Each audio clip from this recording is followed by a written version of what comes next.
Здравствуйте, уважаемые зрители! Небольшая преамбула перед видео, которое вы сейчас посмотрите. Во-первых, хочу сказать, что прослушав этот разговор до конца, я гарантирую, что у вас волосы станут дыбом. Во-вторых, просто для правильности понимания. Константин Бедовой говорит то, что он говорит, а я говорю то, что говорю я. И он отвечает за свои слова, а я отвечаю за свои слова. Поэтому попрошу вас адекватно воспринимать услышанное и делать правильные выводы. И сразу прошу тех, кто первый раз на моем канале, подписаться и поставить колокольчик. Вы сейчас поймете, почему я вам это говорю. Ну и, конечно, подпишитесь на канал Константина Бедового, ссылка будет в описании. Здравствуйте, Константин. Для своих зрителей я хочу сказать, что вы давно, да, насколько я знаю, на ютубе, потому что периодически вас в рекомендациях видел. Вы давний ютуб боец, я так понимаю, вынужденно, да? Ну, смотрите, в хорошие времена я просто начал на ютубе ставить полюбившиеся видео, хранить детей своих маленькими там и так далее. А боец я стал, так сказать, по принуждению, по нужде, вот так. Ну да, это мне знакомо, это мне знакомо.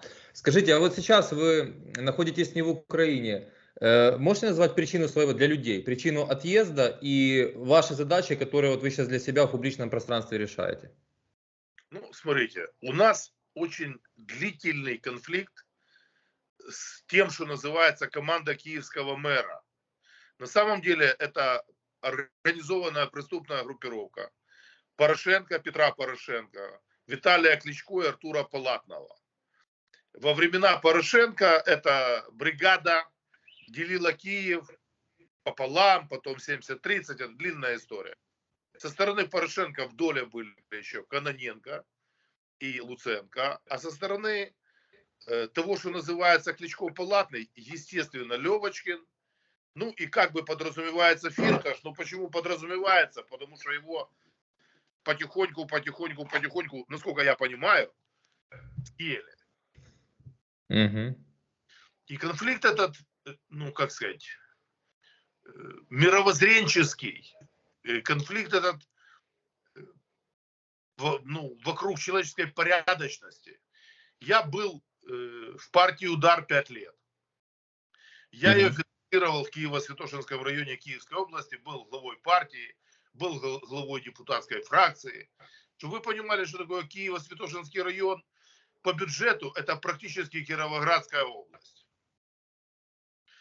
Я в 2010 году пошел в атаку с людьми, которых я знал с Советского Союза. Виталий Кличко клялся мне, что он изменился, что он действительно все понимает и так далее. И я подумал, что надо как-то сходить, посмотреть, что же происходит внутри власти. Когда я зашел во власть, внутрь, в кабинеты, в точке принятия решения, я вот, жена, как бы не даст соврать мне, жил с нитроглицерином 3 месяца. Почему? Потому что то, что там на самом деле от того, что декларируется, отличается разительно, кардинально. И в конце я сказал страшную фразу, говорю, мамуня, говорю, ты знаешь, эту погонь перевоспитать невозможно. Они профессиональные мерзавцы, профессиональные, как сказать, паразиты. Единственное, что может сделать, организовать что-то типа сельской свадьбы с гармошкой, посадить всю эту погонь на подводы, вывести в лес и расстрелять. И ты знаешь, я был бы в принципе согласен, чтобы меня с ними вместе расстреляли, только ради того, чтобы их расстреляли. Потому что в такой степени цинизма, мерзости, коррупции я не представлял. Вот выходит тетенька на трибуну, голос у нее почти как у Юлії Тимошенко. І так вона каже до аудиторії 120 депутатів в сесійній залі. І вона каже, мене моя бабця вчила, дитино моя, будь завжди гордою українкою, ніколи не схиляй спини. І я слушаю, кажется, человек титан духа, да, з таким родовим древом, ніколи не схилить спини. І оця ударівка спускається поволі у залу сесійну, підходить до керівника партії регіонів і бере в нього гроші одразу в залі за голосування. Понимаете, да? Ну, это омерзительно, конечно, то, что вы рассказываете, как явление. Да. Ну, вы понимаете, что я всю жизнь прожил честно, в том смысле, что я был честным со своими друзьями, с партнерами, даже с врагами. Я не всегда был ласковым, нежным, мягким. Я сейчас не очень ласковый и нежный. Но я всегда был честен. И когда я увидел степень разложения, бесчестия, грабежа, я оторопел. Я выдвинул претензии, естественно, партии «Удар», Виталику, Артурчику, Мгм. Виталику Ковальчуку. Это был такой Да, я сам знаю, кто это, да. глава исполкома и так далее. Я говорю, вы кого понабирали? Это же мразота, там же клейма ставить негде. Они уже кто второй, кто третий раз депутаты. От разных партий были. Это варье, которое вообще... Какие разговоры депутаты местного совета ходят на работу, живут на зарплату? Да они живут с того, что депутатят. Это чистые паразиты. И им насрать. Когда тетя така, чесна сільська вчителька мене запросила, щоб я під'їхав під хату. Я подъехал до честной сельской учительки під хату и понял, что я человек, который построил большой дом для своей большой семьи, а я за жизнь родил 5 детей. Живу в вигваме, просто в М. вигваме живу. И это не зависть, это просто констатация. Думаю, мама дорогая, это простая сельская учительница, которая 3-й раз депутатит. Караул, караул. І Мгм. оця жіночка, патріотична, справжня україночка, до мене підходить і каже, Костянтине Анатолійовичу, а в нас буде заможний кандидат народні депутати, мажоритарник, щоб гарно платив. Бо мене вже кликали, Ударівка, Мгм. мене вже кликали регіоні працювати. Ти ж звикли на виборах заробляти. І знову я бігу Працювати. Да. козля. Ключове слово працювати. Понимаете? Що нам Мгм. працювати? Работать на выборах, продвигать партию регионов, Да. продвигать кандидата-мажоритарщика от регионов. Ужас, ужас. А вот вы сейчас упомянули Луценко. Как вы относитесь вот к этому явлению, когда сейчас, я просто вчера видео на этот счет выпустил, тот же Луценко, там еще есть один такой из Западной Украины, на которых уже клейма негде ставить, но они выбрасывают в соцсети, что они под Бахмутом, там, и действительно, возможно, там находятся, нет проблем. Вы считаете, что это индульгенция перед обществом, или это типа как бы прокладывает себе дорогу на будущие выборы, то есть чистая политика? Знаете, я не хочу судить. Почему? Потому что я на фронте бывал, и вот я помню, я заснул, спокойно заснул в Мариуполе, в 10 километрах от линии соприкосновения войск. Заснул, думаю, класс какой, безопасно, спокойно. Есть горячая вода, можно помыться, можно сходить, извиняюсь, так сказать, по нужде, комфортно и так далее. От меня воняло, когда я приехал в Марик. Жутко воняло этими самыми, как это называется правильно, кунгами и так далее. А потом думаю, слушай, ну РСЗО, Град, самая смешная, бьет на 30 километров. Я в зоне поражения. Но когда ты ну, под обстрелом прилетает и так далее, стреляют из крупняка, могут тебя убить, в 10 километрах средства поражения кажутся, ну, что ты в глубоком тылу. Мгм. Я не хочу. Понятно, что это политтехнология, Ишаку понятно. Понятно, что это сговор, то есть миллиардер Луценко, который купил себе со своей, сэр Луценко со своей сырухой Ирой, купили себе поместье в Лондоне. Мгм. Ну, наверное, есть немного бабок на беспилотники. И такой удачный симбиоз для пацанов, которые занимаются аэроразведкой. Я бы у черта деньги взял, а бы он купил беспилотники. И если часть условия, что я тут буду тоже при вас числиться, да и хрен с ним. Страна воюет, вы же понимаете. Мгм. Я не хочу быть черноротым гадом, который говорит то, что не знает. Выглядит это, конечно, чистая политтехнология. Как человек взрослый, я говорю, как это может быть. Приспособился парень. Но само то, что он находится где-то там, поверьте, что где-то там, вот начинают смерчи лететь, они летят быстрее скорости звука. Если наблюдатели по выходам заметили и дали тревогу, то хорошо. А если нет, то сначала прилетает, а потом звучит, понимаете? Мгм. Мгм. И это действительно, я был таким обстрелом. Я Мгм. понимаю, что то есть это уже не в чистом виде политтехнология, вот так вот можно сказать. Все же рискует. Мгм. Понял. Я хотел еще спросить, значит, я смотрел ваш эфир с Леоном Вайнстайном, и там вы сказали, что Порошенко дал Кличко 150 миллионов долларов, вернее, пообещал, а дал 100 миллионов выплатил за то, чтобы Кличко снялся во время АТО, после последнего Майдана, с предвыборной кампании на президентских выборах и Так, расчистил дорогу для Пети. давайте, не надо говорить то, чего я не говорил. Мгм. Сказалось со слов Виталия Кличко, источник. Мгм. Он с Петей Порошенко поехал в Лондон к каким-то людям, которые, со слов Виталика, находятся высоко над правительствами. И те сказали: Виталик, президентом ты не будешь. Ты, конечно, можешь им стать, но финансовой поддержки ты не получишь. Поддержки мировой за кулисы ты не получишь. Петя наш, Петю мы признаем, он во втором поколении как бы упырь. Петя будет президентом, ты будешь мэром. И с этими словами британцев, не названных, они поехали в Вену к Фирташу и договорились. Там ни о каких деньгах речь не шла. Речь шла о том, чтобы разделить сферы влияния. Дальше следующий этап. Виталик уничтожает немаленькую, там 60 чем-то, 63, 64 депутата было от партии «Удар», насколько я помню. Фракцию в Верховной Раде. Идет в Верховную Раду с Петей. Я был, как член команды этой, категорически против. Но я и в 2012 году от «Удара» был кандидатом в народные депутаты. И в 2014 году по квоте Виталия Кличко был кандидатом в народные депутаты от БПП Петиной. Это еще было, ну как сказать, пожертвовал президентством, потом пожертвовал парламентской фракцией, но депутаты фракции получили проходные позиции в списке Пети. Мгм. Дальше что остается? Остается большая команда на местах, всеукраинская партия, областные, районные, городские организации. Много тысяч людей.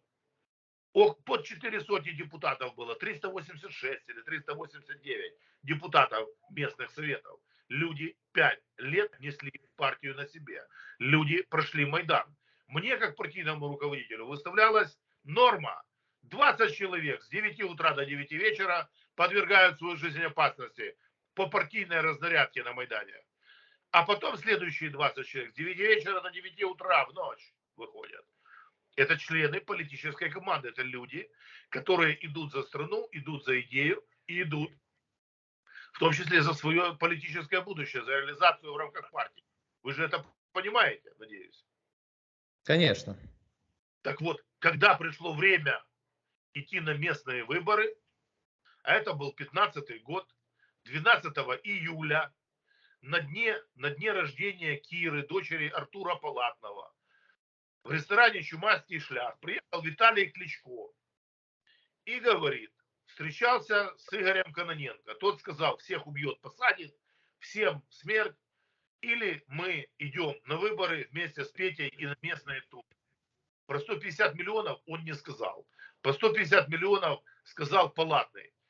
Говорит: Костяня, нас продали. Нас продали.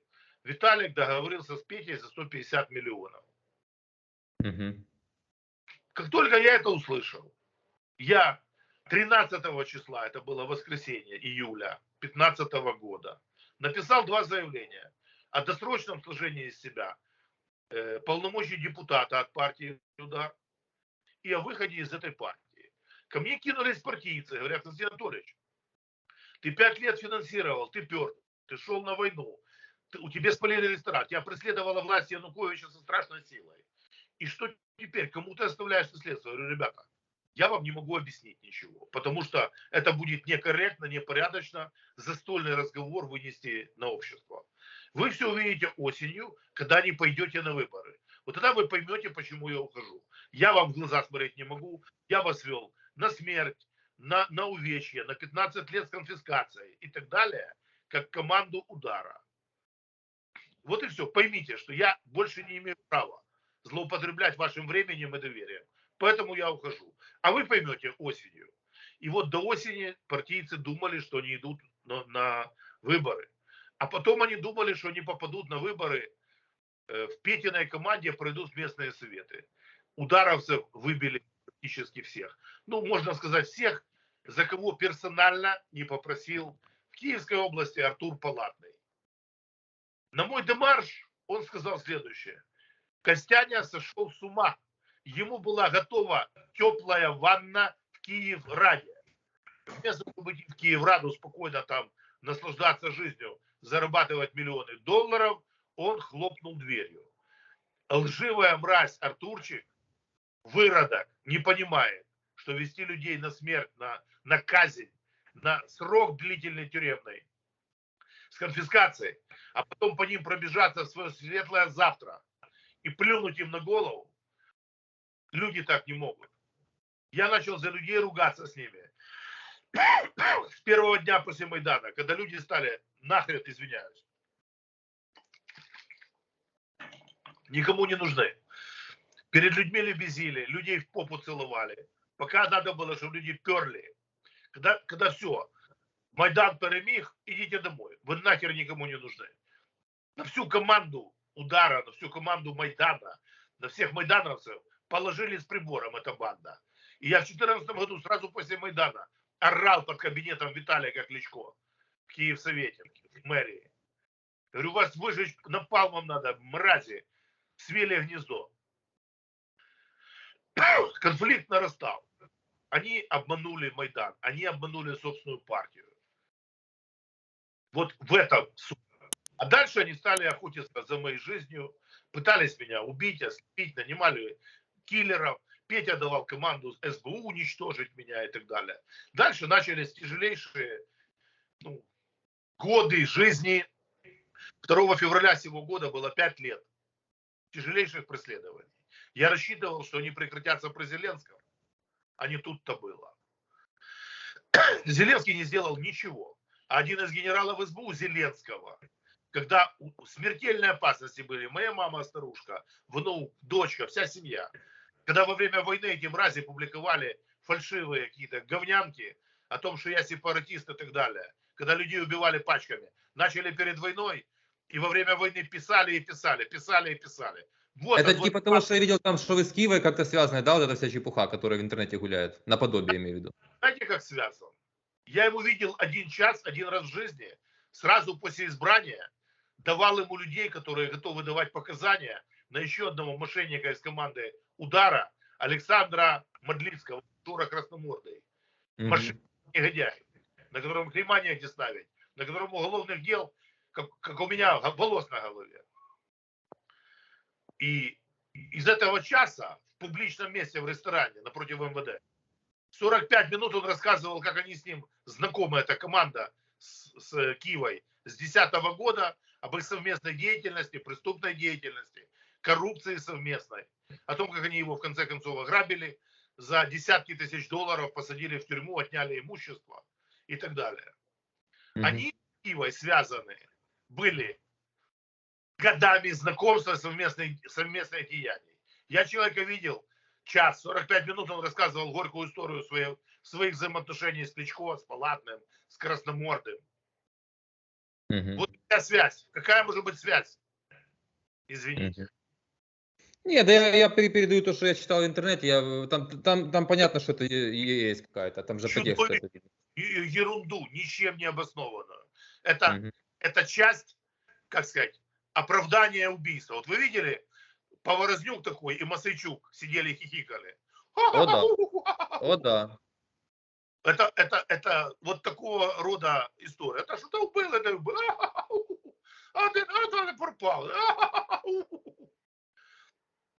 Во время войны это игра с жизнью. Это уже не шутки. Это не репутационные потери. Мне плевать на репутацию. Это жизнь моя личная, моей семьи. У меня, извиняюсь, 4 живых детей. Старшего сына я похоронил, но 4 живых детей. Внук, мама, старуха. И все эти люди были в опасности. И когда я генералу действующему говорю, ребята, да вы что-то делаете, вы же сами говорите, что убьют, приедут.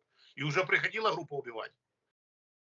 Они говорят, это ваши проблемы с командой мэра, делайте, что можете. У меня на телеграме это стоит, как бы переписка и мои голосовые письма матерные генералу СБУ. Я говорю, ребята, вы что, говорю? Я законопослушный гражданин. Вы мне что говорите? Делай так же, как они, киллеров посылать. Так вы же меня, если я пухну неправильно, тут же Альфу пришлете и застрелите. Мгм. Государство Украина обрекло на смерть еврейскую семью. Ничего не сделали. Витя Ягун, мерзавец, экс-зампред СБУ, генерал, друг многолетний, семьями дружили. Я ему посылаю эти материалы. Он мне звонит, говорит сочувственно: Костя, так это ж могут убить тебя, приехать и убить и тебя, и семью. Я говорю: да ты что? Друг ты мой, генерал ты мой великий. Ты в телевизоре бываешь чаще, чем на свежем воздухе. Что ж ты, падла, не выйдешь, не скажешь, что я Костю знаю, я с ним был на фронте. Он патриот. Он никак не связан ни с какими Киевами и Путинами. Что ж ты, падла, мне рассказываешь, как меня будут убивать? Говорю: приходите, убивайте. И пришла группа.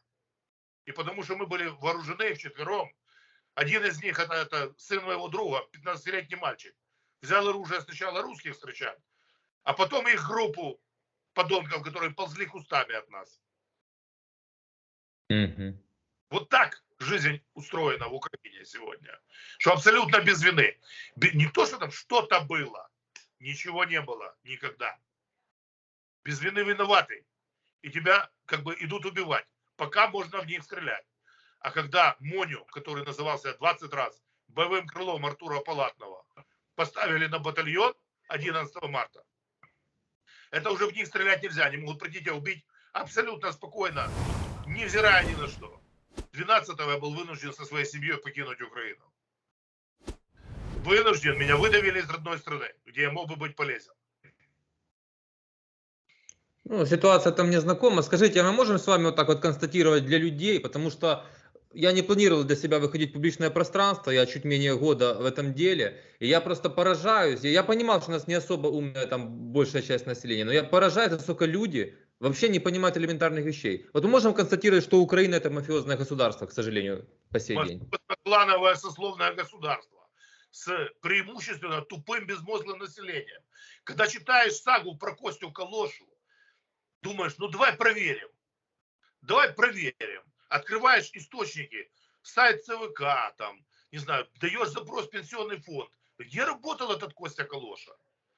До того, как стал пенсионером-инвалидом пожизненным. Ну, идиотизм полный. Придумали персонаж. Я думал, что это просто обидное прозвище Калоша. А мне расшифровали вот днями, что это из блатного жаргона человек, который строит из себя блатного, черный снаружи, а внутри красный, то есть мент. Я этого не знал. А вот люди разложили, ну, неделя, может быть, прошла, а может, и неделя не прошла. Выдумали персонажа, надули то, что вообще не имеет ничего общего с реальностью. Беспределили, нанимали киллеров, нападали, в центре города направляли оружие, провоцировали на перестрелку. Это ж я, у меня бронированный транспорт, наградной боевой пистолет, куча легального оружия, куча друзей ветеранов спецназа, старых таких, как я, но крепких, которые со мной рядом стояли, не бросили. Поэтому как бы не получалось меня взять и убить так в легкую, весело, как невинную жертву. Один раз я расслабился, так написали, потом говном облили или там мочой. Пытались глаза выжечь едкой щелочью. Глаза не попали. Попала капля на ногу куму, прожгла до мяса. А я вот на боковую поверхность лица попала, смыл в течение 15 секунд обильно водой. Глаза покраснели, какие-то, может, микробрызги. Зрение упало, но и только. И все. Да. И невозможно этот кокон информационный пробить. Все медиа. Послушайте, меня знает огромное количество народных депутатов, высокопоставленных сотрудников, экс-руководителей разведорганов страны, СБУ и так далее. Ни одна, извиняюсь, гадость не встала и не сказала: ребята, ну это абсолютная ложь, это чушь. Вы понимаете, в каком говне мы живем? Это ведь уж, я еще раз говорю, когда пятнают во время мира, это такое. Когда приговаривают к смерти в своей стране во время войны и власть бездействует, это значит, что власть соучастник как бы внесудебной расправы над невинными жертвами, над людьми. Мгм. Скажите, а вот это просто людям будет интересно. Эм, как вы скажете, у таких, как человек, который находился изнутри, потому что у меня много о чем хочется поговорить с вами, у таких людей, у так называемых кланов, мафиозных структур и так далее, у них есть какие-то понятия, я не имею в виду какие-то блатные понятия, а понятия, например, что нельзя трогать семью, детей, какие-то хотя бы вот такие высшие ценности, хоть минимально у них они есть? У них есть только страх. У них тоже есть дети. И меня жена спрашивает, ну почему не тронули там, допустим, детей и тогда внука? Я говорю, мама, потому что их дети любят жить за границей, богато, красиво. Потому что они меня знают с Советского Союза, эти мрази.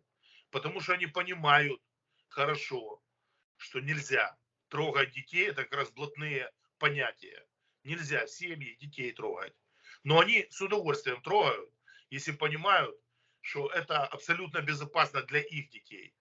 А жить под охраной, жить в бронированных капсулах, жить, оглядываться богатым миллиардерам, насосавшимся крови, очень не хочется. И не хочется такой своим папам, мамам, деткам, про которых я знаю, где они находятся. Мне много раз говорили, а вот тут дочка, а вот тут сын. А тут... Я говорю, ребята, я даже папе Артуру это фактически написал, а папа меня попросился в друзья в Фейсбуке, что я с семьей не воюю, с папами, мамами, детьми.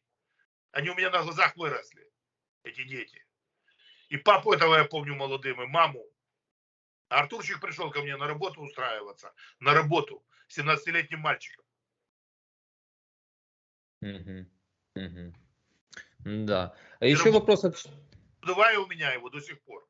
Я ее могу просто живую, физическую достать и показать. Мгм.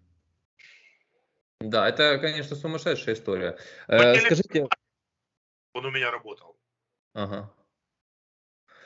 Вы плотно, ну, по, скажем так, долгу службы находились внутри политики и в городе, я так понимаю, рядом с госпредприятиями, как-никак с коммунальными. Опять же, люди у нас не понимают, что это коммунальное, государственное, это не их, это чиновников, будем говорить так. Вы подтвердите или что-то сказать можете о том, что на самом деле это коррупционные кормушки? Ребята, короткими декларациями отделаться нельзя.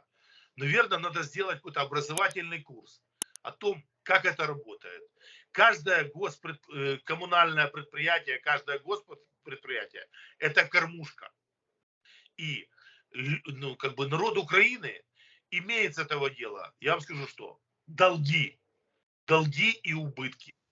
И утекание налогов местных и общегосударственных в бездонные, брюшные как бы полости кровососов политиков, присосавшихся.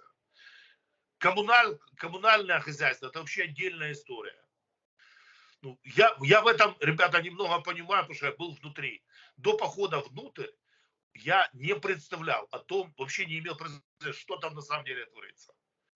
И это не такое, что здесь есть, здесь нет. Здесь где угодно копай, все найдешь. Только дело в дозе, да? В Киево-Святошинском районе найдешь почти столько, сколько в Кировоградской области, а в Мухосранском районе найдешь, ну, сообразно бюджету.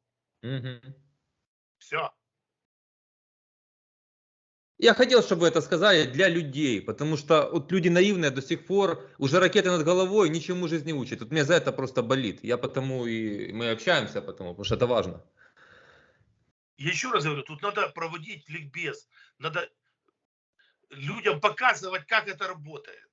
Они должны понимать, что это работает всегда и везде. Все схемы сохранены, ничего не разрушили, придумали новые схемы. Мгм. Мгм. Плавно переходя к теме Зеленского. Потому что вы же сами сказали, вы надеялись, что с приходом Зеленского в отношении вас будет какой-то положительный сдвиг, и все пойдет немножко по-другому, но так не получилось. Вернее, не случилось. Я рассчитывал Э, по закону. Правильно? Да, да. Я понимаю вас, я вас понимаю. Смотрите, вы как считаете, вот это все ужас, который при нем продолжил происходить из прежних времен, новый ужас появился, к сожалению. Эм, Это следствие того, что он несколько вариантов для людей. Ничего не понимает то, что происходит, знает, но ничего не делает, или он вообще не понимает, то есть абсолютно ничего и позволяет, соответственно, этим, ну, дает зеленый свет негодяям делать то, что они делают. То есть давайте так. Первое. Абсолютно не понимает. Значит, что происходит с царями? Вот на моих глазах Виталя Тормоз Кличко, которому на первый автомобиль я деньги одалживал, который пешком ходил. И когда родственника Виталика грабили бандиты кавказские, я ездил, разбирался. Правда, он присутствовал. Потом дрожал, говорит, вы кого-то убили. Как будто он там тоже не присутствовал в этой драке. За его родственника, которого грабили еще в Советском Союзе. Кавказские бандиты. Да, мальчик превратился в царя. А что слышит царь? Вы пукнули. О, благоухание тысячи роз разлилось вокруг. Колокольчики звенят, души радуются. Не было бы Виталий, солнцем не вставало. Не было бы Виталий, не пели песен птицы. Не было бы этого великого, не знали б счастья люди. Я же это видел, как мальчик просто сошел с ума. У него башка приблизительно как чуть-чуть тупее, там, процентов на 15, чем у самой умной гориллы. И тут такое. Господин Зеленский, артист. Если бы артист хотел разобраться в чем-то, он мог, я уверен, что есть нормальный уровень интеллекта, позвал бы людей бывалых и сказал, ребята, я хочу в этом разобраться, чтобы принять решение, поскольку народ делегировал доверие и власть не вам, но мне. И мне нести ответственность, ответ перед народом. Так сделал бы президент моей мечты. Так поступил бы я, поскольку, ну, я же являюсь уникальным, универсальным, как бы, суперспециалистом во всех областях жизни. Как только начинается коммунальное хозяйство с точки зрения инженерных сетей, красных линий и так далее, это все очень сложные вещи. И нужны крепкие специалисты. Где они? Это замы, первые, вторые замы тех, кто политические ставленники, кто тянет лямку 30 лет. Вот они знают, что на уровне страны, что на уровне города, там, области. Их надо звать. И говорят, ребята, рассказывайте. У вас есть уникальный шанс сделать не так, как говорили политики, а так, как эффективно и правильно. Вы стояли, как бы, вынуждены были под диктатом политиков делать то, что хотят политики. Профессионалы, работайте, я вам даю площадку, воплощайте свое видение за 20-30 лет работы. Ну, я этого ожидал от Виталия, не дождался. Окружили плотным коконом поцелуев в мошонку, в попку и во все другие части тела. Любая, что-то где-то появилось, тут же облизано до зеркального блеска. Понимаете? Поэтому ничего удивительного в том, что случилось с другим представителем шоу-бизнеса, Владимиром Зеленским, для меня нет. Наверное, мог бы разобраться. Что-то понимал, уверен, что не понимал. Судя по тому, как начались продавать, я же начал кричать караул не когда все, а когда начали продаваться места в списках партии, которая шла на выборы. Стали продаваться ставленникам мафии, конченным мафиози. Дали возможность формировать группы влияния внутри списка партии Зеленского. Я сказал, все, давай воду. Мы обознались, я же выступал, это есть на Ютубе. Знаете, рукописи не горят, не знаю. А это пока есть. И на Фейсбуке есть точно. Ну, я с вами полностью согласен, но это если мы говорим о каких-то уж там профильных вещах. Но есть же то, что лежит на поверхности. Он что, не знает, что человек, которого он назначил главой своего офиса, я Ермака имею в виду, поставил курировать Татарова, который при Януковиче был и все эти другой мафии дела, пророссийское делал. Ну, как это возможно? Если мы берем самый верх, мы не идем никуда глубже, хотя там понятно все. Я считаю, что нельзя. Я считаю, что, знаете, знал, не знал, это не мой товарищ, он мне не исповедовался. Может ли человек быть в коконе? Может ли человек быть под воздействием каких-то медицинских или других препаратов? В коконе что-то не знать, может. Но это проблема его кокона, его личная проблема. Он не на своем месте тогда. За всем не уследишь. Но это же, знаете, когда делегирует народ власть, на мой взгляд, это еще ответственность, если у тебя есть совесть. Ответственность перед этими людьми. Да. Смотрите, еще хочу сказать, вернее спросить про Ну, я людям просто говорю, что люди считают, что глядя там телевизор, неважно, телемарафон или даже YouTube, они считают, что вот проблема в политиках. Я пытаюсь объяснить, что политики это только верхушка айсберга, а под этим стоят настоящая проблема. Я имею в виду организованную преступность, в целом группировки, мафию, что на самом деле это то, о чем вы, наверное, мало понимаете, я людей имею в виду, не вас. Но о чем им нужно знать, для того, чтобы полностью понимать всю картину, как это все устроено, наша страна. Надо понимать, как симпатичный сексапильный мальчик или девочка попадает в коридоры власти. Каков реальный путь. Точка. Опять, надо не митинговать, а делать какой-то короткий, может, по 3 минуты ролики. Долго думать, компоновать, чтобы донести самую суть. Быстро. При помощи слов, при помощи изображений и так далее. Показать, как происходит то, что ангелы попадают в воронку украинской власти и выпадают демоны, вот белоснежные с крыльями ангелы, сыпятся в воронку. И украинская власть дальше раз и представлена чертями с рогами. Что ж такое? Что ж происходит? А не может там ангел существовать. Я человек совсем не Белоснежка. Совсем не самый честный парень на свете. И знаете, как мне печально сказал один еврейский мальчик, очень близкий к команде Зеленского. Он мне сказал, что вы, Константин Анатольевич, не можете быть политиком. Я говорю, почему? У меня что, низкий уровень общих специальных знаний, организационных способностей там, и так далее. Говорит, нет. Вы были готовы на многое. А в политику попадают украинскую только люди, готовые на все. Вот на все я никогда не был готов, это правда. И мой юный друг Артурчик мне говорил, Костя, ты не можешь быть политиком. Я говорю, парень, я построил лучшую областную партийную организацию, и как член политсовета партии «Всеукраинская справедливость» как бы показываю хорошие результаты. Почему я не могу быть политиком?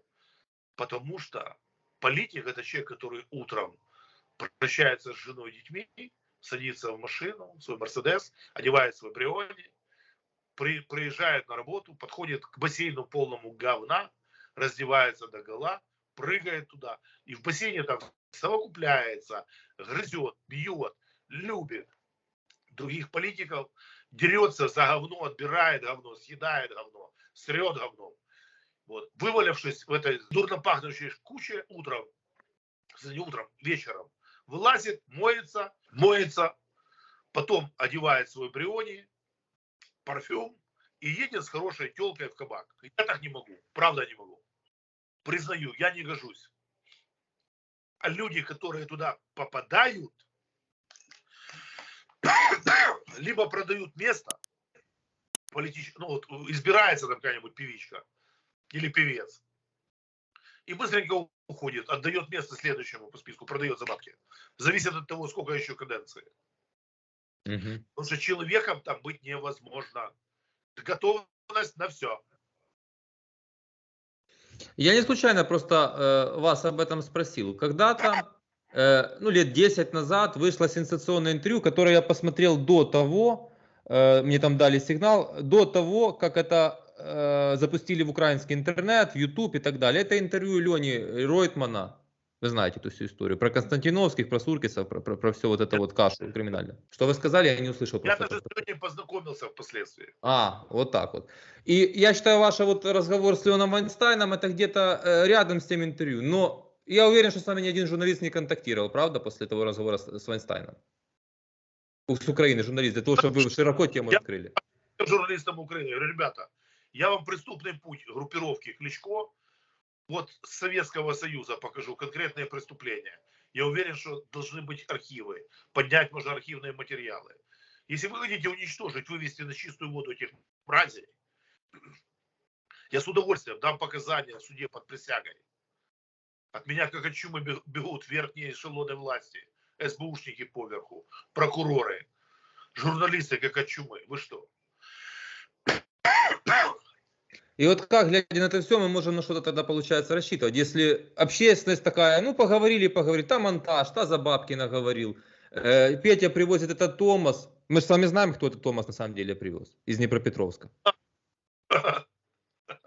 Ну, это же просто цирк. А я эту кухню вообще Днепропетровскую очень неплохо знаю. И что? И с чем мы тогда с вами сборемся, получается? Я извиняюсь, уважаемый. Вот у меня сейчас такая ситуация, что за жизнь борюсь. моему хорошему товарищу, один из высокопоставленных сотрудников СБУ, уже почти месяц назад сказал: ты там с Константином общаешься? Да, общаюсь, я его 20 лет знаю. Ты расскажи, что к нему поехали киллеры. Вот пусть будет осторожен, пусть к властям той страны, где находится, не обращается за поддержкой и помощью. Потому что к ним уже обратились по линии ГУРа, по линии СБУ, вот, с тем, чтобы Костю найти и убить. Угу. Поэтому как-то сам пусть справляется.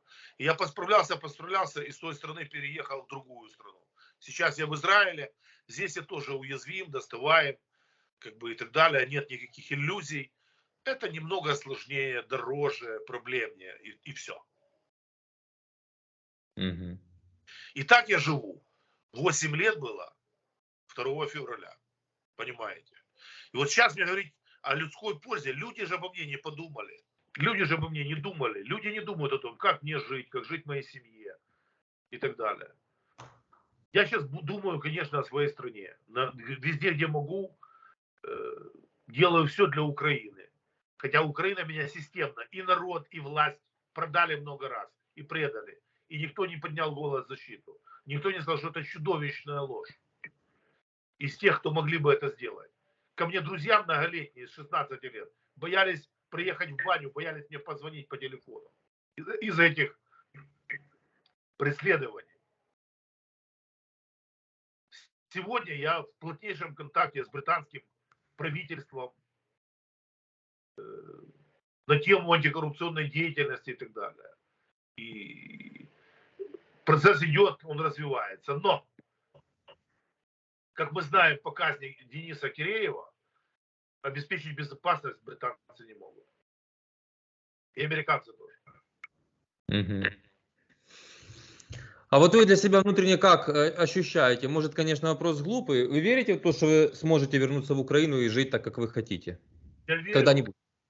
Господу Всевышнему, Всемогущему. И понимаю, что я как человек и мал, и слаб, и глуп, и так далее. И я не ставлю себе заслугу, что я выжил в этой борьбе. А только на милость Всевышнего уповал, сам все, что мог, делал, но понимал. Что только Господь Всевышний Всемогущий может человека спасти.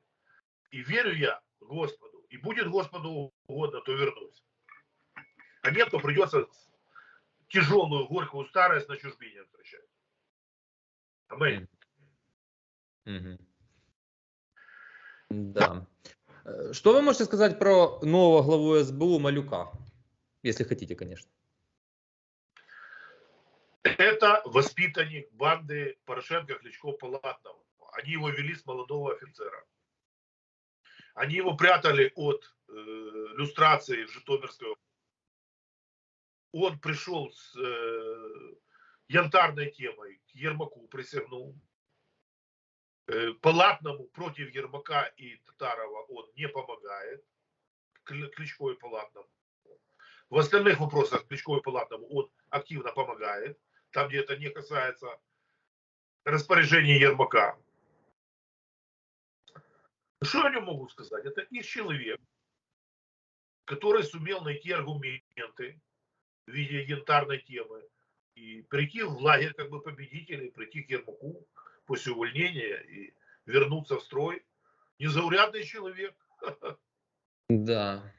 Ну, у меня была такая же информация, я просто вот для себя думаю, вы подтвердите ее или опроверите. Вы, по сути, все подтвердили то, что не другие люди сказали.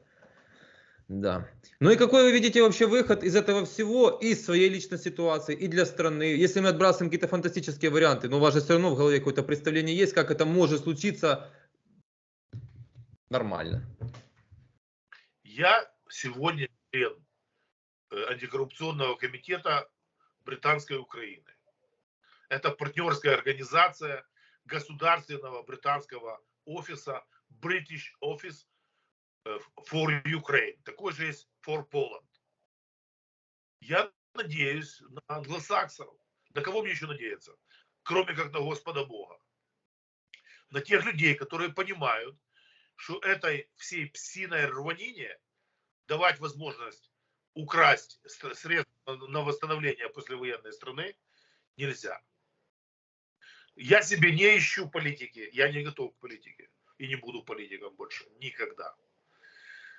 Я не ищу себе каких-то должностей, карьеры. Я хочу защититься от врагов, хочу вернуться домой. И хочу каленым железом зубами грызть украинскую мафию. И вот в этом вопросе дайте мне как бы силы и средства, я буду непримирим. Непримирим, я буду их преследовать, догонять и предлагать политические решения, потому что иногда правовых решений просто нет, понимаете? Да, да. Люди Правовое будут... 10 тысяч лет судебных заседаний. Мгм. Люди будут смотреть и по-любому в комментариях это напишут, поэтому я наперед спрошу. Это британская антикоррупционная структура сама вышла на вас, или вы каким-то образом на них вышли и так все срослось? Оказали высокое доверие, пригласили, сказали, что долго изучали меня, что проверили все эти версии про Костю Калошу и так далее, и что я абсолютно чист. И, ну, хвалят, потихоньку, по чуть-чуть хвалят. Мгм. Мне, конечно, я не мальчик 15-летний, что меня надо хвалить. Мне бы дали возможность вернуться домой, какую-то минимальную безопасность от этой подлоты. А еще лучше рычаги воздействия на ситуацию. Я же не 20 жизней себе не намерил. Я быстро и эффективно их загрызу. Всех. А еще главное, я им покажу, что неизбежность, что, ребята, есть выход. Сдались и сбежали. Уплатили, грубо говоря, Украине какую-то неустойку и бегите, суки. Больше для вас места нет в этой израненной стране.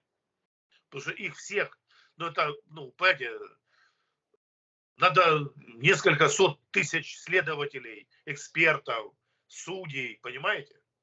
Если процессуальными мерками брать. Если без политического решения тоже, в том числе. Мгм. Надо сбить главных, надо показать, что это закончилось, что есть другие правила игры. Они сами начнут переобуваться. Они все поймут, что часть лучше целого, придут, заплатят какую-то стране копейку и так далее. В это я верю. Ну, выбирать, бежать куда-то в жопу. Мгм. Мгм. Или уплатить Возвращ- и прекратить хулиганить и стать бодрым. Помните, как Остап Бендер? Переквалифицироваться в управдома. Ну да. Смотрите, возвращаясь чуть назад, когда был вот этот конфликт, ну если это можно так назвать, когда Андрей Богдан наметил себе место Кличко, потому что знал, что же там происходит, насколько это хлебно, да, и не получилось у него, Кличко тогда отбился как? Ну как я это увидел? Благодаря своим связям в Америке и вообще, в принципе, в западном мире. Нет? Не, ну, смотрите, Запад влиял, Виктория, он рассказывал всем захлеб, что Виктория Нуланд там вся истекает женскими, так сказать, я знаю как, выделениями, когда с ним, и что чуть ли не за часть тела хватает. И он это наговорил по-глупому в гостинице, по-моему, в Хаяте. Записали это американцы. Попала в Америку, получилось некрасиво. Там не все так просто. Мгм. Он вывернулся очень просто. Великолепный переговорщик. Артурчик вафля палатный. Поговорил с Колей Котлетой, он же Тищенко Николай, да, и Денисом Комариком, он же Денис Комарницкий в миру. О том, что я уже рассказывал, что, ребята, вот мы построили коррупцию, да, депутаты наши, директора департаментов наши, коммунальщики наши, у всех есть контракт неразбиваемый в суде, там на 3 года, на 5 лет. Вы зайдете ломать, будет очень тяжело, очень тяжело. Или мы договоримся с вами, как с Петей, и будет все очень сладко и сразу. Донесли все это до Ермака, и Ермак перекуковал Богдана. А Богдан понимал, что эту срань можно выбросить, все у них забрать и построить что-то другое. Что? Ну, Богдан очень хорошо понимает эти вопросы. Что он хотел строить, я не берусь интерпретировать. Мгм. Их выкинуть из Киева было пару пустяков. Подпольные и неподпольные миллионеры меня встречали на улицах, целовали в десна и кричали: Костя, ты их выбил из Киева, все, им оплыв. Потому что, не напрягаясь, партия власти и президент могли свои правила игры в Киеве установить. Быстро. Все бы эти директора департаментов, все бы эти коммунальщики пришли на коленях, приползли, сказали бы все что угодно. И они ползли к Зеленскому, все это время ползут от Кличко к Зеленскому. Только доползают они до Ермака, до Татарова. Ермак с Татарова выбивают еще несколько миллионов из Артурчика Палатного, из Виталиного окружения. И все остается, как было. А чиновники, коммунальщики, директора департаментов ползут, плывут и просятся к Зеленскому от этой банды. Потому что эта банда угрожает жизни, да, они ведут себя как настоящие гангстеры. Да. Не могу не спросить. Паломничество людей, когда пришел Зеленский, паломничество, они своей рукой писали все схемы. Говорят, нас заставляют пополнять общаки, воров в законе. Палатный это делает. Мы абсолютно законные люди, мы законный бизнес ведем. Нахрена нам это нелегальщина? Нахрена нам пополнять общаки? Мы хотим пополнять бюджет государства и города. Люди верили, что что-то изменится. Мне стыдно перед ними. Хорошо, хоть я никого не дал на разрыв. Я говорю, ребята, пока не чекисты, не поклянутся на крови, что будет реализация, и что вам голову не оторвут, я никого не дам. И когда я попытался, а чекисты, нет такой команды. Команда не на часе. Клычка... Ужас. Я в этом контексте не могу вас не спросить. Вы же по-любому это анализировали, когда вся эта информация про Ермака, про связь с Россией, ФСБ, отец, который работал в ГРУ и так далее, и так далее. Вы как для себя считаете, он все-таки связан с Россией или нет? Я не хочу считать того, что я не знаю. Я вас отправляю к публичному британскому отчету, который вышел в день начала войны или там день туда, день сюда, не помню. Где британцы обосновывали то, что вы сказали. Чего не знаю, не хочу говорить. Знаете, вот есть люди, которые знают все. Я говорю только то, о чем я знаю. Я взрослый мужчина, я отвечаю за слова. А просто балаболить, увольте. И что в этом отчете сказано? Я этот отчет не видел, если честно. Я вам пришлю, я Леону Вайнштейну послал ссылку на этот отчет. И вам пришлю. Вы можете с ним ознакомиться. И для себя делать, проводить исследования. Я вас понял, хорошо. Я буду благодарен, что серьезно. Это для меня это интересно. Это для меня интересно. Замечательно. Не надо быть мне благодарным. Я благодарен вам, что вы тему эту поднимаете. Я благодарен буду вам, если вы проверите основные факты в отношении меня. Ни одному слову не верьте. Проверьте. И я благодарен всем, кто борется с коррупцией в Украине. Не морает Украину на международной арене, просто чтобы показать, что это говно говёное, а борется за свою страну. Я каждому человеку благодарен. Ну, я вам скажу так, если бы я кое-какие вещи, там, которые я в состоянии могу из Америки узнать, и там ранее какие-то, я бы вас никогда на разговор бы не пригласил, потому что вы же даете, вы это прекрасно понимаете, что даже такой разговор с вами, это несет опасность для, второй стороны. В данном случае это я, если бы я находился в Украине. Да. Потому не говорят желание, не стоит очередь ни ко мне, ни к вам, из журналистов так называемых. Хотя для меня они не журналисты, потому что настоящий журналист не может бояться. Я Владимиру Бойко позвонил, у него была истерика. Я пытался связаться с Ростиславом Шапошниковым. Это бесполезно. То есть люди работают за бабки, как бы обливают грязью. Это другой совершенно... Медиакиллер. Медиакиллеры. Люди, которые говорят, ты мне заплати вот столько. Я забросаю говно кого угодно. А я знаю, реально, вот, допустим, я же очень много, я всем на свете журналистам писал, что, ребята, вот моя ситуация. Проверьте каждое слово, подвергните сомнению каждую запятую. Посмотрите реальную картину. Я вас прошу, если я сволочь, напишите это сволочь. А если не виновен, скажите, мы все проверили. Человек чист, он не виновен в том, что ему инкриминируют.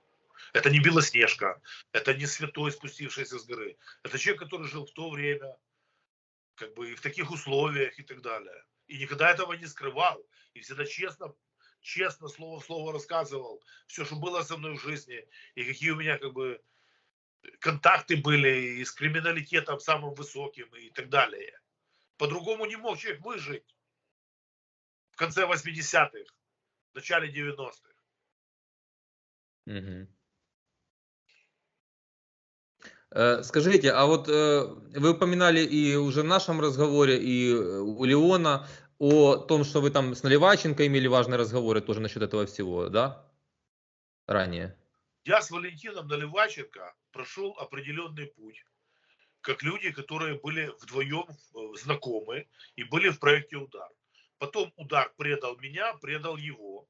Валентин создал партию. Я пришел в эту партию, стал главой областной парторганизации, членом политсовета. Мы прошли определенный путь вместе. Мы в нормальных человеческих отношениях друг друга поздравляем с днями рождения, с Новым годом, там, не знаю, с профессиональными праздниками. Мгм. То есть сейчас вы поддерживаете общение, ну если вы можете это сказать. Ну, мы не два друга, мы 3-4 раза в год друг другу там пишем какие-то поздравления, может, о чем-то говорили пару раз по телефону. Я к чему веду? Он когда находился на посту главы СБУ, он же обладал всей этой информацией или хотя бы большей частью, которую вы сейчас озвучиваете? Вне всяких сомнений. Валентин Александрович очень умный, подготовленный парень. Очень умный, очень подготовленный. Его расшифровал Петя Порошенко перед всем миром и Владимир Арьев. Взяли да и сдали. Расширять тему не хочу. К нему приехал, посмотрел в глаза и понял, что он такого скотства от родного государства не ожидал. Я тонко намекаю, я имею в виду его карьеру дипломата. Да? Мгм. Работал всегда на свою страну, на Украину. И присягу давал Украине. И кое-какие очень достойные в советское время учебные заведения закончил. И был откомандирован на работу в свою страну. Конечно, он все понимал и знал все реалии, он политик. Ну просто я к тому веду, что находясь на посту главы СБУ, у него же были серьезные рычаги влияния на ситуацию. Ну, на мой взгляд. Я, наверное, всего не знаю, но... Это такая точка зрения, что хочется плакать. Как только Валентин раз открыл рот, его родная партия «Удар» продала и вышибли под жопу из кабинета. Либо ты делаешь то, что тебе говорят, либо тебя... У Валентина чистоплотность человеческая. Он, безусловно, политик со всеми своими как бы политическими, ну, Слабостями. неприятными сторонами, любой политик. Но Мгм. он парень довольно чистоплотный в каком плане? В откровенное говно он не полезет, и откровенную гадость сделать не будет. И вот как только он начал говорить нет, его выкинули. Он ничего не может сделать. Ну, вот вам кажется. Вы же понимаете, что есть процессуальный надзор, да, там, следствие. Ага, у тебя твое следствие. Все равно есть процессуальный руководитель, прокуратура, правда? Мгм. Есть прямое указание президента, его администрации, впоследствии, видите, офиса. Есть суды, есть большинство в парламенте, которое тебя завтра выкинет. Если ты только шаг лево, шаг вправо. Я это все спрашиваю для людей. Я же... То, что вы говорите, я хочу, чтобы люди это понимали. Это очень важно. И начальник нацполиции. Ничего они не могут сделать, не председатель СБУ. Без политической воли высшего руководства страны. И шаек, которые заправляют в Верховном Совете.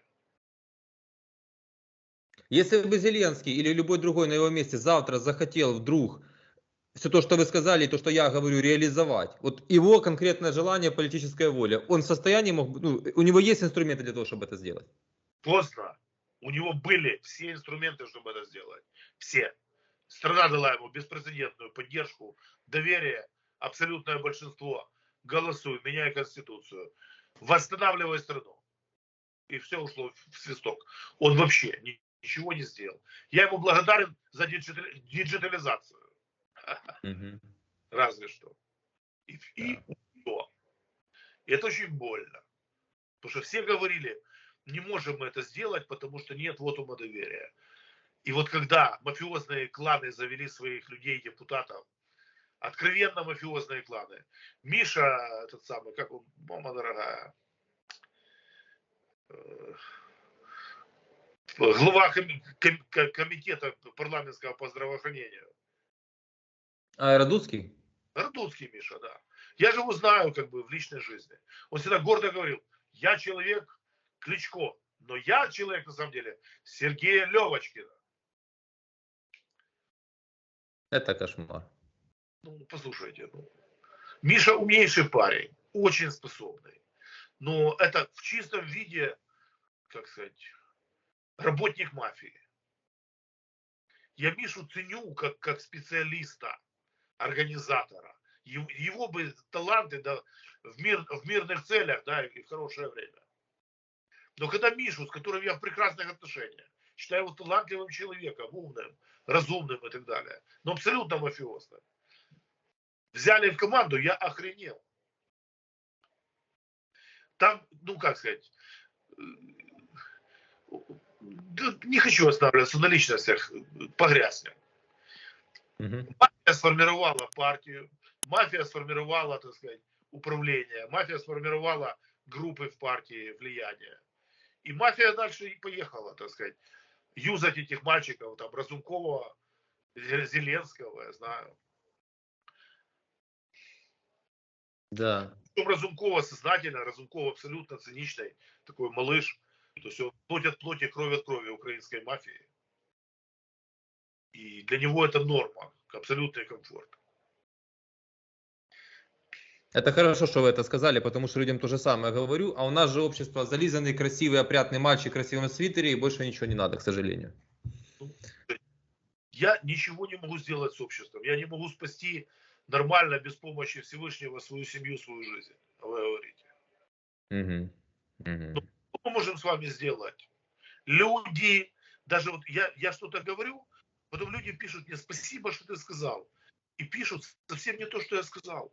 Я думаю, ну если вы даже понимать не можете ни устную, ни письменную речь, то как я могу вам помочь, люди дорогие? Ну как, Мгм. если не понимаете написанного и сказанного? Слышите, Мгм. что учатся? Да, я постоянно с этим сталкиваюсь, я вас понимаю. Но если бы не современные технологии, то все равно, я даже не знаю, что было бы. Мы сейчас с вами можем так вот сесть поговорить и обойтись без журналистов, да, без СМИ в классическом их понимании. Это же тоже, я считаю, большой инструмент на сегодняшний день. Да, спасибо информационным технологиям, они несут порабощение и ужас, но и толику надежды людям несут. Как и все, наверное, в этом мире. Да, Смотря в каких целях, как использовать, в чьих руках. мы сами дуальны, к сожалению или к счастью. Да, да.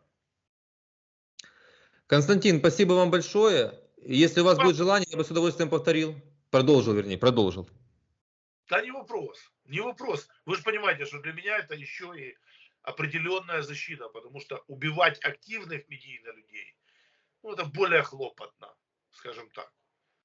Это не ко времени, надо подбирать момент, когда это можно сделать. Когда все забьет новость какая-то, понимаете. Конечно, конечно. Я борюсь еще и за свою жизнь, не говорю об этом правду и прямо. Безо всякой вины. Готов на любые препараты, полиграфы и так далее. То есть тут нет моментов. Я полиграф проходил в 2009 году в военной разведке на все темы. Вербовки, совершения преступлений, соучастие в преступлениях, скрытие преступлений, извращение, наркотики, ну все было. Все. Проводил как бы лично Коломеец Николай, тогда он был замначальника управления собственной безопасности ГУРМО, их очень секретная сотрудница, которую я называть не буду, полиграфолог, оперативный психолог. И все это было как бы после беседы с начальником главного управления разведки, генерал-лейтенантом Гвоздем Виктором Ивановичем, то есть Он говорит: Анатольевич, а для чего тебе это надо? Я говорю: Виктор Иванович, вам начали говорить обо мне гадости. Я хочу, чтобы вы четко понимали реалии жизни, чтобы вы понимали все как есть. Начал там определенный там высокого ранга безопасник, руководитель управления собственной безопасности говорить гадости. Значит, давайте, я говорю, с этим покончим. Когда я прошел полиграф, расшифровали и так далее, он говорит: Анатольевич, ну мы очень дружили с Виктором Ивановичем по-человечески. Причем подружились в таком возрасте, когда ну, редко люди дружат. Он говорит: Анатольевич, нахрена ты это сделал? Скажи честно. Я говорю: Валерий Иванович, я говорю как на духу. Валерий Иванович. Валерий Иванович инициировал, Виктор Иванович. Говорю вам как на духу. Сделал, потому что в 2010 году пойду с Виталием Кличко в политику. И вдруг выяснится, что я упырь, педофил, зоофил, людоед, хреноед, ну что угодно. И к вам придут, я же не думал, что его так быстро уберут. Матвеев Валерий Иванович инициировал эту проверку. Как бы обливал меня грязью, мы сейчас дружим, друг друга поздравляем, каждый год там тоже со всеми праздниками. Высшая должность у Валерия Ивановича Матвеева, первый замначальника Главного управления разведки Министерства обороны Украины. Вот. А Виктор Иванович, говорю, так вот, вы им скажете, что у меня был образцовый сотрудник. Я его проверял, подозревал, по всем базам проверял, везде шарил, во всех закоулках, ничего на него нет. На полиграф, на психолога оперативных засылал. Человек чист. Единственный положительный ответ у него был на службу внешней разведки Украины, которая была в составе СБУ до 2006 года. Мгм. Ни израильский шпион, ни британский. Меня британским шпионом возбуждало даже СБУ когда-то, это самое, как это называется, контрразведывательное дело на меня возбуждали, что я британский шпион. Что чистая неправда, но такое было. Да. Потом Я вам зампред, скажу, вам можно книгу написать. потом зампред СБУ, этот самый, как же он, Цыганок, меня позвал в кабинет, говорит: а за что они вас так не любят? Я говорю: потому что я им не дал нарушать тайну переписки. Как бы пошел в зарубу, они начали, сначала возбудили контрразведывательное дело, а потом начали вербовать сотрудников, что якобы я британский шпион. Его закрыли, это дело, насколько я понимаю. С ума сойти, с ума сойти. Я этого не знал. Да. Ну вот Виктору Ивановичу я хотел как своему другу. Мы тогда еще не называли друг друга друзьями. Позже мы стали друзьями. Но у нас какое-то, ну знаете, вот когда взрослые мужчины думают, дискутируют с удовольствием, время вместе проводят не в пьянке с девками, а слушают музыку, обсуждают книги, обсуждают историю, исторические карты, обсуждают планы на будущее, обсуждают профессиональные вопросы, о которых мы не будем говорить. Я не хотел ему зла, поэтому я с удовольствием пошел как бы на полиграф, чтобы остались следы, что у него я был хорошим парнем. А потом я у него же уже был советником во внешней разведке Украины. Мгм. Уже тогда мы были, честно скажу, друзьями, но это не было кумовство, там, баловство. Я очень тяжело переживаю гибель, а теперь я понимаю ликвидацию Виктора Ивановича перед войной. Мне очень не хватает. Это был очень мощный, очень умный, талантливый человек. И ну, вот, я так сильно не привязывался ни к кому, с кем не подружился в юности. Ну, чтобы вы понимали, вот день рождения, да, семья присутствует за столом, я и еще один друг. Уровень отношений. Дома. Да. Так мы дружили. Мгм. Понял, понял. Хорошо, Константин. Тогда остаемся на связи. Остаемся, Бог даст. Да, да. Спасибо и удачи вам, потому что я прекрасно понимаю, что происходит. Я после вас его поставлю сначала на закрытом канале, а потом, когда уже у вас там премьера, просмотры пройдут, у себя поставлю, сохраню в непорезанном виде. Можем мы так сделать? Конечно, без проблем, без У меня проблем. там 9 тысяч с чем-то подписчиков. Может, какой-то будет переток подписчиков к вам. Да, я и своими не против поделиться. Я как раз в этом отношении, если я приглашаю человека на разговор, то без проблем. У меня же не монетизировано ничего. Я не зарабатываю на этом. Угу. Да я тоже только трачу. И я не трачу, если я не продвигаю. Мой контент это вот Не, телефон. я рекламу тоже не трачу. Я имею в виду там на оформление видео, картинки. Я не трачу рекламу, ни копейки не потратил. Ни монтажа, ничего. Вот я живой, вот экран моего айфона 13-го. И Угу. Понял. Хорошо, Константин. всего Удачи. доброго. Да, удачи. До свидания. Взаимно.